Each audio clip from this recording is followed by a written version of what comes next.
My name is James Holloway. I'm 34 years old.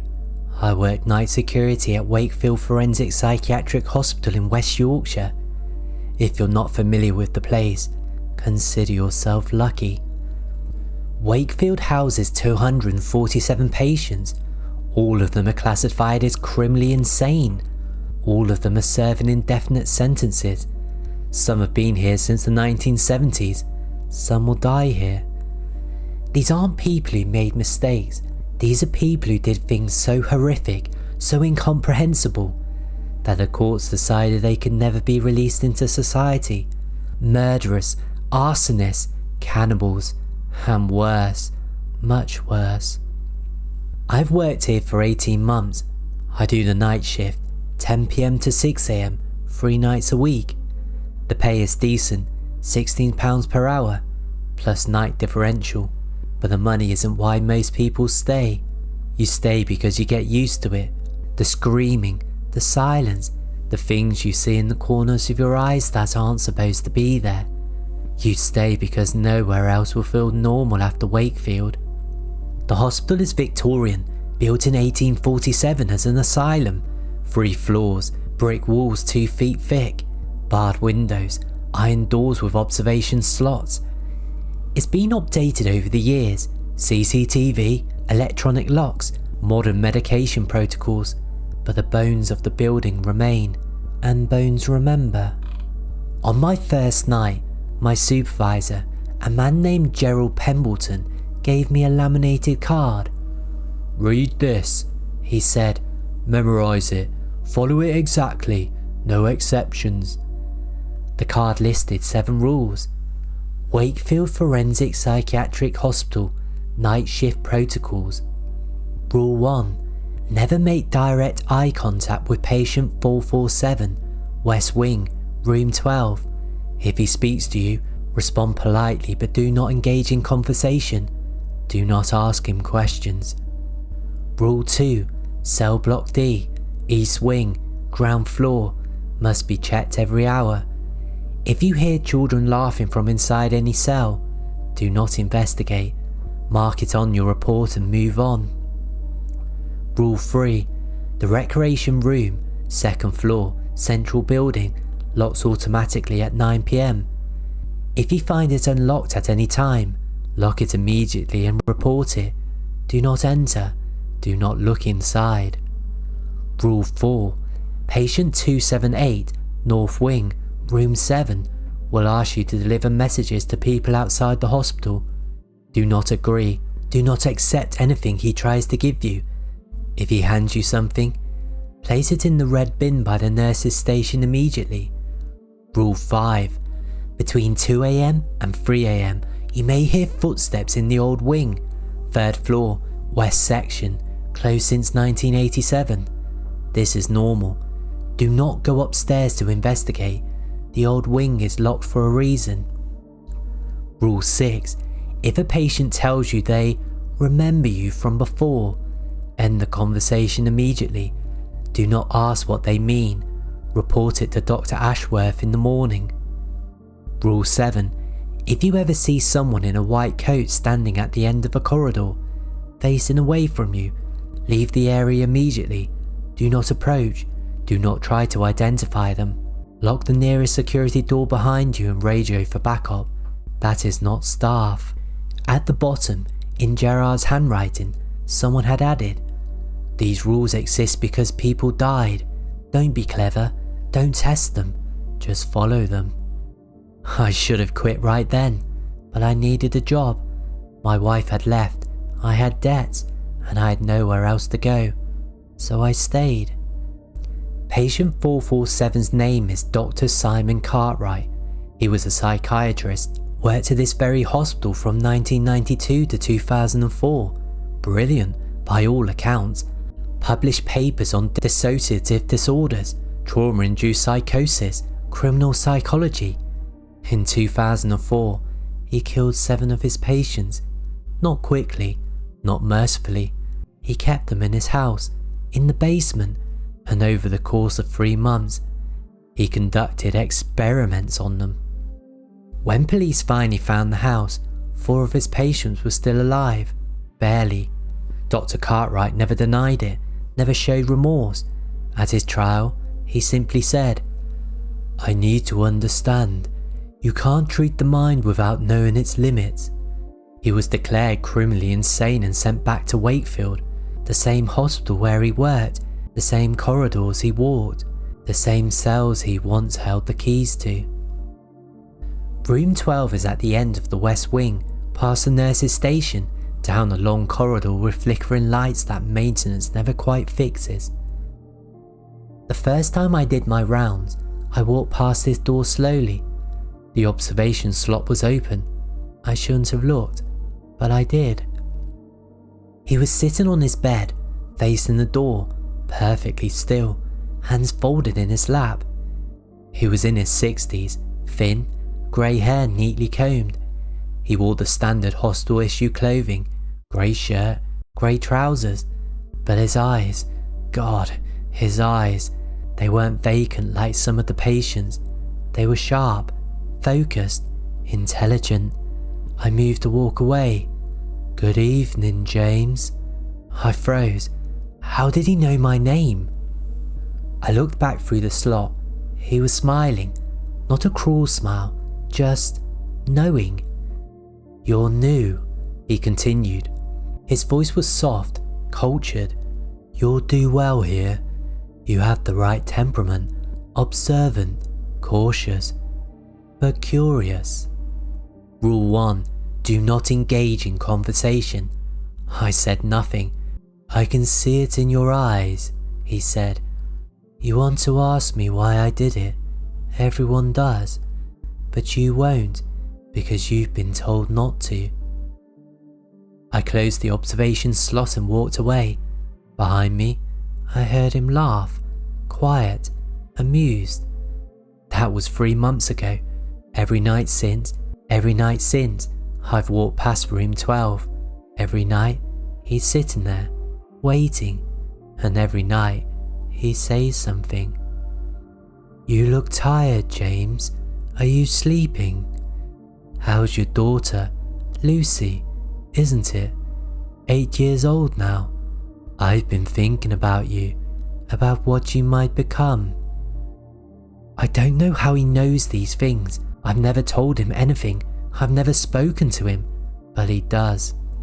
Cell block D is different from the rest of the hospital. It's older, the cells are smaller, the doors are heavier, and it's colder. Always. Even in summer, you can see your breath down there. Cell block D houses 12 patients. All of them are what staff called special cases. Patients who've done things that even other criminally insane patients won't talk about. I don't know their names. I don't know their crimes. I just know that when I check cell block D every hour, I do it quickly.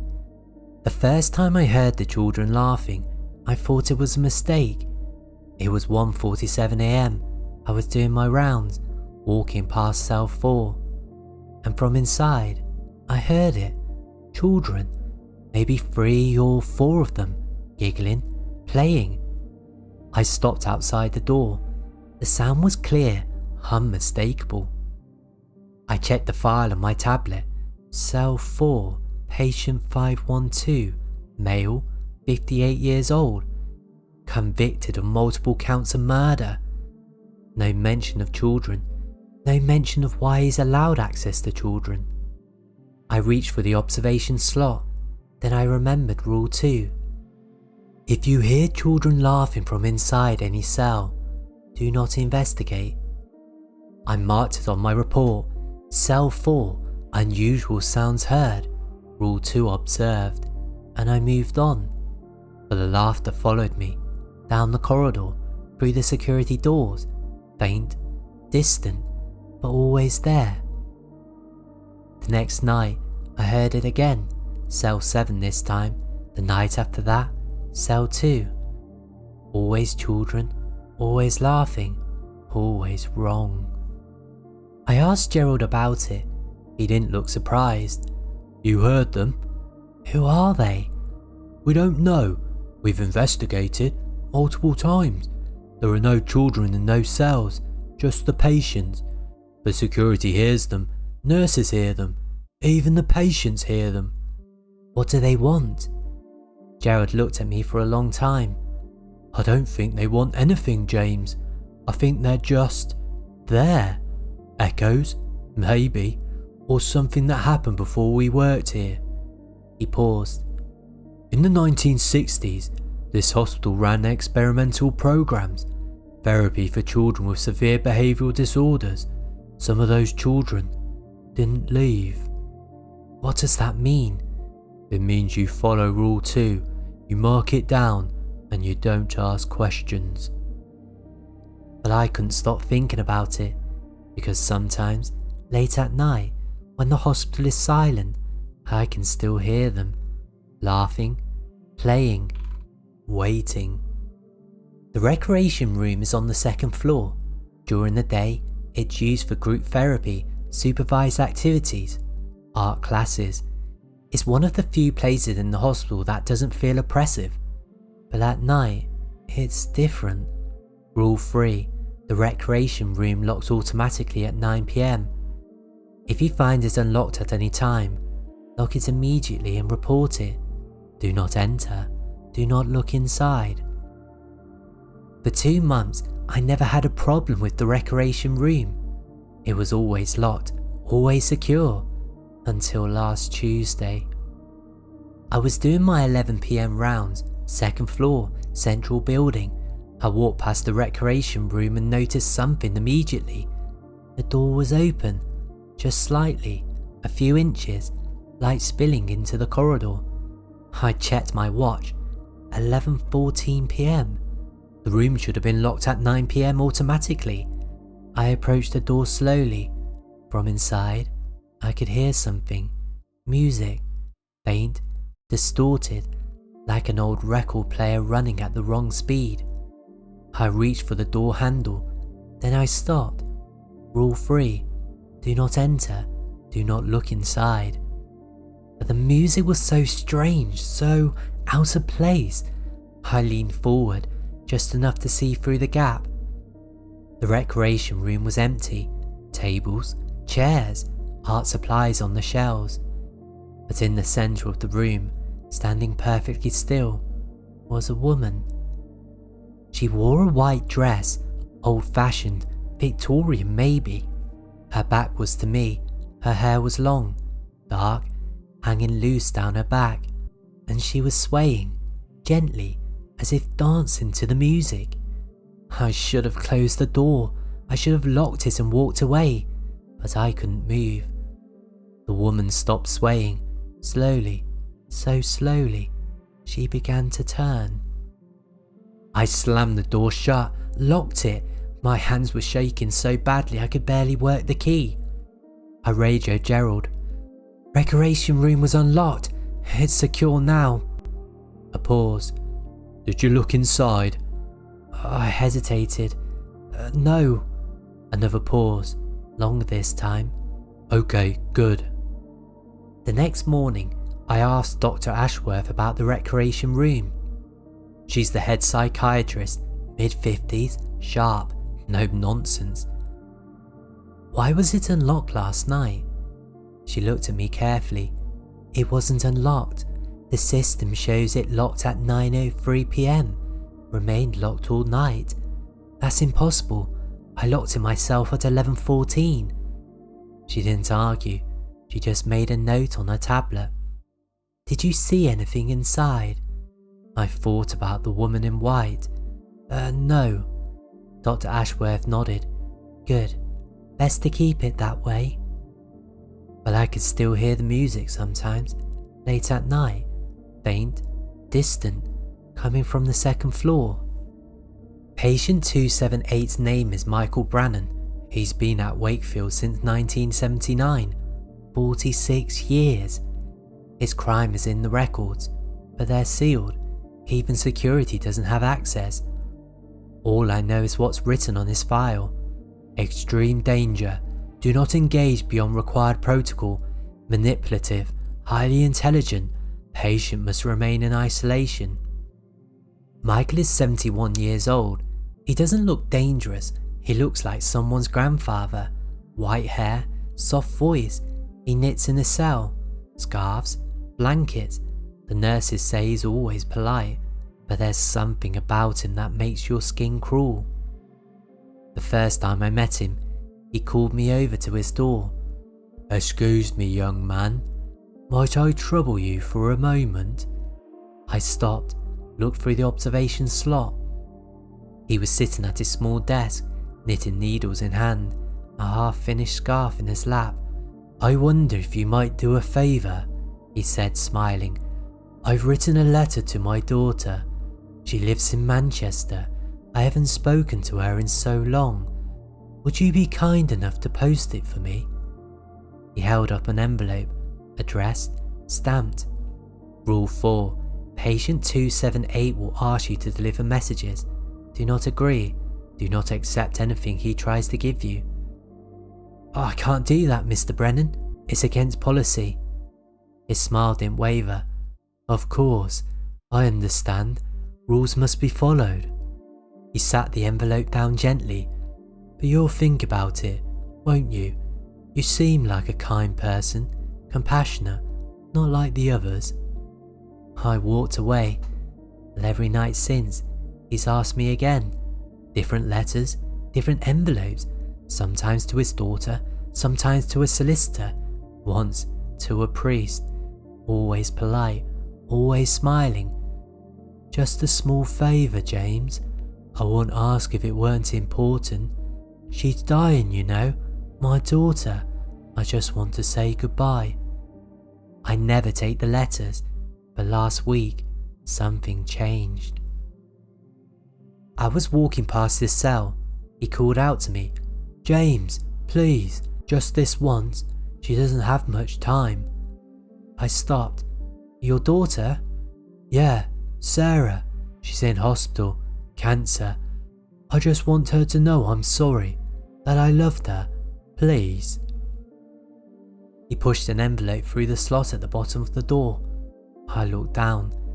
The envelope was old, yellowed, the handwriting was shaky.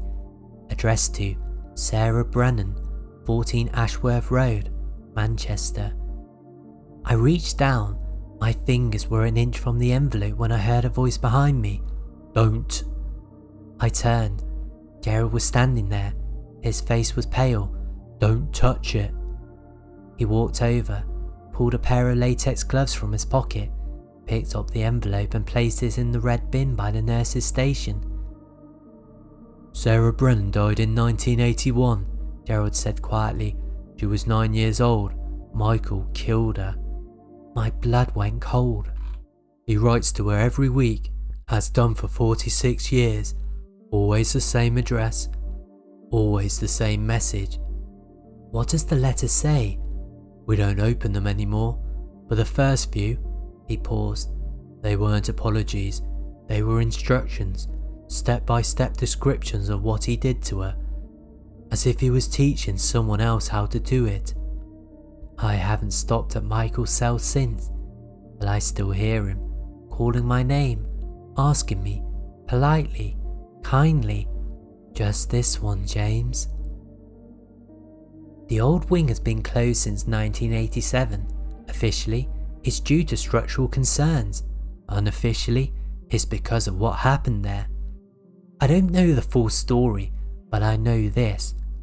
Between 1985 and 1987, 14 patients died in the old wing, not from natural causes, not from suicide. The official reports list the cause of death as unexplained cardiac events. All 14 patients died in their sleep, all exactly at 2:47 a.m. After the 14th death, the hospital closed the wing permanently. The entrance to the old wing is on the 3rd floor, a heavy steel door, locked, chained. A sign reads, "Closed, structural repairs in progress." There are no repairs. There haven't been for 38 years. Rule 5. Between 2 a.m. and 3 a.m. you may hear footsteps in the old wing. This is normal. Do not investigate. I heard the footsteps 3 weeks into the job. 2:24 a.m. I was on the 3rd floor checking the medication storage room, and I heard it. Footsteps above me. Slow, deliberate, heavy boots on old floorboards, walking the length of the corridor directly overhead, then stopping, then walking back. I looked up at the ceiling. The footsteps continued, back and forth, back and forth. I checked my radio. "Gerard, are you upstairs?" "Negative, I'm on ground floor. Why?" "I'm hearing footsteps. 3rd floor. Sounds like someone's in the old wing." A pause. "You know Rule 5. "Yeah, but..." "Follow it." The line went dead. I stood there for 10 more minutes. The footsteps never stopped. At exactly 2:47 a.m, they ceased. Silence. But the next night, I heard them again, and the night after that, always between 2 and 3 a.m. Always the same pattern, walking, stopping, walking back. Last week, I made a mistake. It was 2:36 a.m. I was on the 3rd floor again. The footsteps started, but this time I heard something else. A voice, faint, muffled, coming from behind the door to the old wing. "Help me!" I walked to the door. The voice came again, louder. "Please, help me! I'm locked in!" I reached for the chain, then I stopped. Rule 5, do not investigate. The old wing is locked for a reason. "Who are you?" I called through the door. Silence. Then, very quietly, "I'm patient 447. They locked me in here. I've been here for days.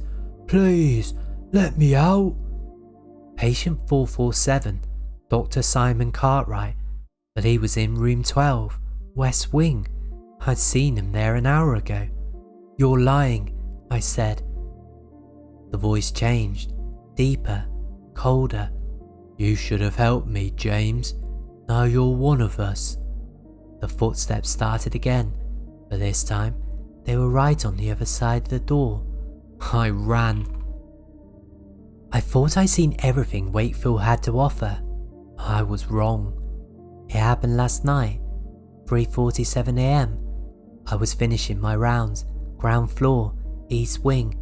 I turned the corner into the central corridor, and I saw him, a man, standing at the far end of the corridor, maybe 50 meters away. He wore a white coat, the kind doctors used to wear in the 70s and 80s, long, crisp. His back was to me. He was perfectly still. I stopped walking. Rule 7. If you see someone in a white coat standing at the end of a corridor, facing away from you, leave immediately. Do not approach. But I didn't leave, because something about the figure was familiar. The height, the posture. "Hello?" I called out. The figure didn't move. "This is a secure area. Identify yourself." Nothing. I took a step forward. The figure's head tilted, slowly. Not like he was turning to look at me, like he was listening. I took another step. The corridor's lights began to flicker. Then, without warning, the figure turned.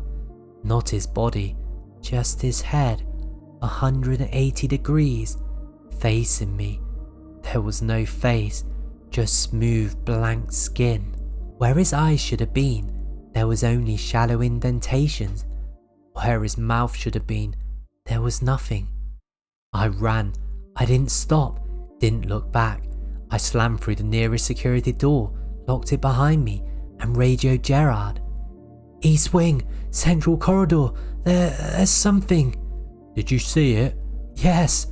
"White coat?" "Yes." "Did you approach it?" No, I mean, I started to, but..." "Lock the door, stay where you are, I'm coming." Gerard arrived 5 minutes later with 2 other guards. They searched the corridor. Nothing. But when we reviewed the CCTV footage, it was there, clear as day. The man in the white coat, standing at the end of the corridor, his head turning, facing me, but when he turned, the CCTV glitched just for a second, and in that glitch, you could see his face. It wasn't blank, it was mine. This morning, something happened that I can't explain. I was finishing my shift, walking past cell block C. A patient called out to me, "James?" I stopped. It was patient 312, female, 45 years old. I've never spoken to her before. She was standing at the door, looking through the observation slot. "I remember you," she said quietly. Rule 6. If a patient tells you they remember you from before, end the conversation immediately. I started walking. "You were here in 1987, she called after me. "You worked on the old wing. I remember your face." I stopped. "That's impossible. I wasn't born until 1991. She smiled. "Not yet." I reported it to Dr. Ashworth. She didn't seem surprised. "What did she mean?" I asked. Dr. Ashworth looked at me for a long time. "James, have you ever felt like you've been here before? Like you know this place?" "No." "Are you sure?" I hesitated, because the truth is, I have. Since the first day I started working here, Wakefield has felt familiar, like I've walked these corridors before, like I've heard these voices before. "There's a theory," Dr. Ashworth said slowly, "that places like this, places with so much trauma, so much suffering, don't just hold memories, they hold people, not as ghosts, as echoes, patterns that repeat." "You're saying I've been here before?" "I'm saying that if you stay long enough, you might become part of the pattern." It's been 3 days since that conversation. I'm writing this on my phone. It's 2:57 AM. I'm sitting in the break room. I can hear footsteps upstairs. I can hear children laughing in cell block D. I can hear Michael Brannan calling my name. And I keep thinking about what patient 312 said. "You were here in 1987. I looked up the staff records from 1987. The year the old wing closed. The year 14 patients died. The year something went wrong. There was a security guard who worked the night shift that year. His name was James Holloway. He disappeared in March 1987. They never found him. But in the staff photograph from January 1987, he's standing in the back row, and he looks exactly like me. I don't know what's happening. I don't know if I'm going insane, but I do know this. I've started hearing my name in the old wing, and last night I found a letter slipped under the break room door. It was addressed to me, in my handwriting. Inside, it said, "Follow the rules. Don't make the same mistakes I did. You can't leave. You never could. Welcome home." I'm supposed to finish my shift in 3 hours, but I don't think I'm leaving. I don't think I ever will, because Wakefield doesn't let you go. It never has, and some of us have been here much longer than we remember.